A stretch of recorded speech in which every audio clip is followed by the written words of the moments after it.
ক্ষমতার অপব্যবহার করে রাজুকের পূর্বাচল নতুন শহর প্রকল্পে প্লট বরাদ্দ নেওয়ার অভিযোগে ক্ষমতাচ্যুত প্রধানমন্ত্রী শেখ হাসিনা ও তার ছেলে সজীব ওয়াজেদ জয়ের বিরুদ্ধে আলাদা দুটি মামলা করেছে দুর্নীতি দমন কমিশন। শেখ হাসিনার বিরুদ্ধে দায়ের করা মামলায় আসামি মোট ৮ জন, আর জয়ের বিরুদ্ধে করা মামলায় মোট ১৫ জনকে আসামি করা হয়েছে। আজ মঙ্গলবার মামলা দুটি দায়েরের তথ্য দিয়েছেন দুদকের মহাপরিচালক মোহাম্মদ আক্তার হোসেন। বিস্তারিত ডেস্ক রিপোর্টে।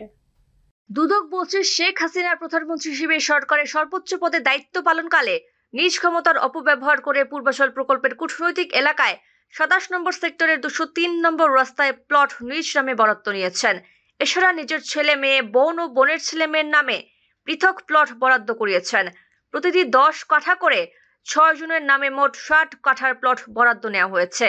দুর্নীতি প্রতিরোধ আইনের ধারায় সাবেক প্রধানমন্ত্রীর বিরুদ্ধে মামলা করেছে দুদক। একই ধারায় জয়ের বিরুদ্ধেও মামলা করা হয়েছে।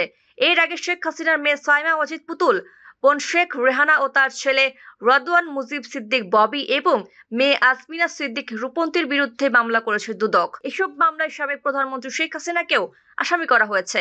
এছাড়া রেহানা ও তার ছেলে মেয়ের বিরুদ্ধে করা মামলায় তার আরেক মেয়ে যুক্তরাজ্যের প্রতিমন্ত্রী টিউলিপ সিদ্দিককেও আসামি করা হয়েছে।